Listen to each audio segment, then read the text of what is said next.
que a aventura era um dos elementos principais e mais importantes da estrutura de Lovecraft Country já tinha ficado claro nos 3 primeiros episódios. Mas nesse quarto, os caras pisaram no acelerador no que tange ao uso desse elemento para contar a história e avançar a narrativa que eles estão contando aqui nessa série da HBO. Eu sou o Davi Garcia. Eu sou Juliana Ramanzini. E você está no Dude You Are Lost.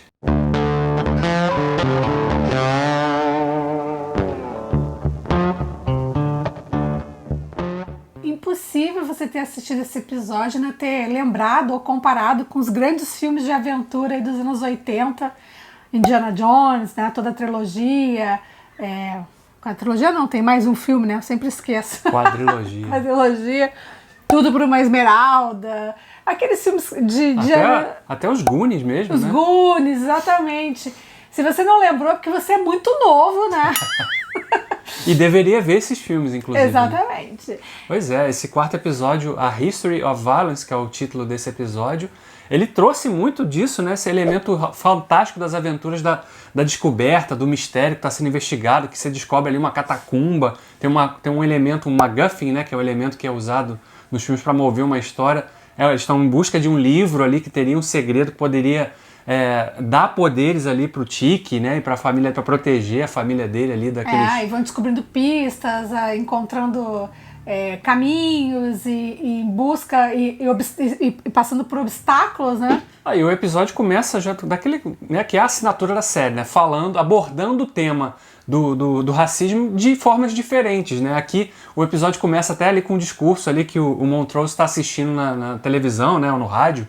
Tá assistindo ali aquela coisa do discurso contra os vermelhos, né, e tal, que eles são a grande ameaça, tal, do establishment ali e tal, e ele se enxerga naquilo, tá, os brancos arrumando uma guerra, mas nos massacram aqui dentro, né, porque isso também encontra reflexo depois no discurso da Ruby, quando ela tá ali com toda aquela subtrama dela de tentar ir na loja de departamento chique para arrumar um emprego, e aí chega lá e já descobre que tem uma mulher negra já trabalhando, depois ela tem aquela conversa dela com o William, e ela falando justamente dessa questão, né, de que, mas por que você não manda o seu currículo assim mesmo, né? E ela discutindo essa coisa de, não, mas uma loja de 100 e poucos funcionários jamais vai ter 2 negras ali. Falando realmente dessa questão de... que é uma luta que persiste, né? Embora a série seja de época, lá se passa nos anos 50, mas em 2020 não está muito diferente assim no que tange a desigualdade social nesse sentido, né? Mas falando do aspecto aventuresco do episódio, que é realmente o que movimenta ali esse episódio, é muito legal de ver, né? É aquela coisa da dinâmica do trio, né? A gente viu no primeiro episódio, no segundo episódio, essa coisa do trio ali, que era o Tiki, a Letty e o George, né? Como o George morreu, o Montrose agora tá ele compõe esse trio. Ele é um personagem muito atormentado, né? A gente vê ele na abertura do episódio lendo aquelas passagens do livro de Adam ali, que ele recebeu lá do George, e queimando aquilo, porque ele achava que aquilo representaria uma ameaça para a família dele. Atormentado e misterioso, né? Também, porque né? ele sempre fala menos do que ele sabe, né? E faz coisas que a gente não espera também, né? Como o desfecho do episódio deixou bem claro, né? Por que ele fez aquilo. Mas antes da gente chegar nesse ponto, falar do que leva então o trio a embarcar nessa aventura, que é a busca pelo livro dos nomes ali, né? Que conteria ali um segredo ali milenar, escondido ali por um daqueles fundadores daquela sociedade secreta ali. Teriam segredos ali que eles poderiam usar contra os feitiços, né, os encantos ali que foram colocados pelos Braithwaite sobre eles ali. Então eles embarcam nessa aventura, que tem bem aquela coisa Indiana Jones mesmo, como a Ju citou, que é chegar no museu. Museu que já tem todo aquele imaginário, né, que você já tem toda aquela coisa das antiguidades, de toda a mitologia que está por trás de todos aqueles objetos. E é aquela coisa de tentar encontrar uma porta, uma entrada, e aí vem aqueles elementos que se unem para apontar qual é a chave. Tipo, muito Indiana Jones. Mensagens escondidas, né? Mensagens escondidas. Nos monumentos e tal. Não, e uma referência absolutamente clara à Última Cruzada, que é aquela passagem, né? Que tem o salto de fé que o Indiana Jones precisa dar, e que tem aquela tábua, né, que eles precisam ultrapassar. Aquilo é uma referência, tipo, claríssima, né? E depois, quando eles atravessam aquela tábua, ainda tem lá, tinha que saber o código para poder abrir porta, Pra poder abrir porta, Então tinha que lembrar realmente do que ele leu no livro de Adam lá, que ele queimou, né? Então aquilo foi muito interessante. Primeiro porque Eu não quero ser o chato aqui, ficar comparando série com livro, não, mas eu tô fazendo um esquema de não ler o livro todo ainda, porque eu tô acompanhando o quê? Assisto o episódio, leio o capítulo que inspirou aquele episódio. E é muito legal de ver como o capítulo que inspira esse quarto episódio, ele, embora tenha ainda o elemento de estar buscando alguma coisa, são outros personagens envolvidos e a dinâmica é bem diferente, os acontecimentos são diferentes. Então esse episódio ele se distanciou bastante, embora tenha ainda a estrutura, o esqueleto do que a gente vê no livro, ele toma liberdades diferentes, ele toma rumos e caminhos diferentes. A Letty, por exemplo, no livro, não participa dessa aventura. E aqui no episódio ela tem uma participação muito importante, né? Porque ela já mostrou que é uma personagem muito forte, muito marcante e muito necessária na jornada do Tic. E não só ela participa, como a gente entende que a casa que ela comprou é tá ligada tudo aquilo, um elemento importante da história, porque eles foram até Boston, né, para poder ir ao museu e acabaram voltando.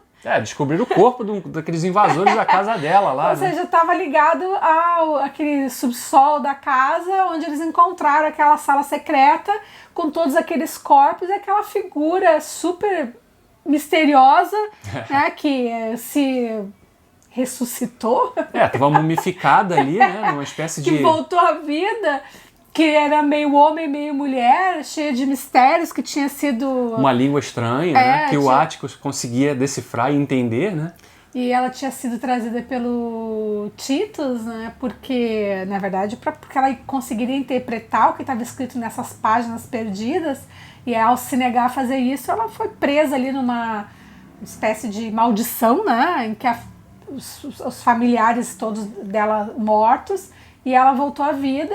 E aí a gente já pensa, nossa, que personagem diferente, misteriosa, aí que depois vira sereia, né? Nossa, dá aquele grito quando você tá assistindo o episódio, você tá, caramba, o que tá acontecendo aqui? E aí acontece aquele desfecho absurdo do episódio, gente, que eu praticamente não tava esperando, né? Porque sempre quando surge um personagem diferentão, assim, você pensa, poxa, porque a série continua, né, explorando os elementos da magia, do sobrenatural, do horror. Agora o tema foi aventura, né?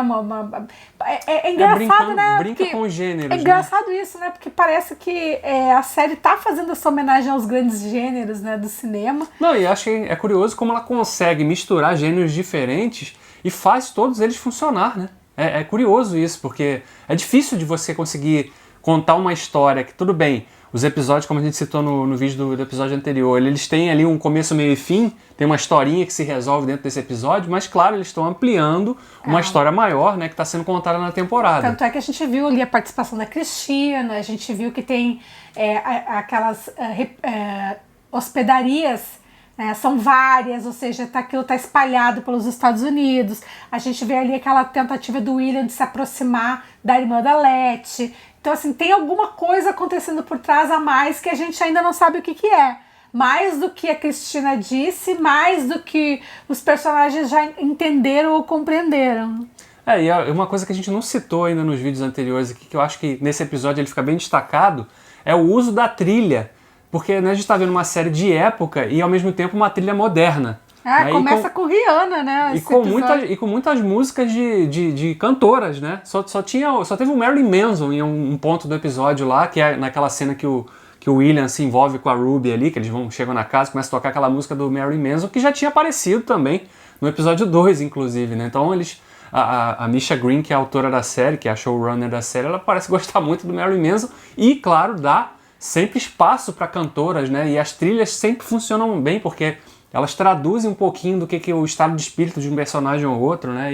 E funciona bem, né? Uma série de época com músicas modernas. Então achei mais uma coisa muito legal que a série faz também. Então é isso, pessoal. Mais um ótimo episódio de Lovecraft Country, uma série que está surpreendendo por brincar, né, com essas narrativas diferentes e ter uma história instigante, envolvente, misteriosa. A gente está curtindo bastante acompanhar e vocês estão curtindo também, gostaram desse episódio? O que vocês acharam dessa homenagem aos grandes filmes de aventura? Comente aqui embaixo. E claro, se você está acompanhando a série e conhece alguém que também está gostando de Lovecraft Country, compartilhe esse vídeo, ajude a gente a espalhar essa discussão, assim, ampliar essa conversa. Claro, comentando aqui e se inscrevendo no canal se você não for inscrito ainda. Isso aí, pessoal. Até a semana que vem. Tchau, tchau.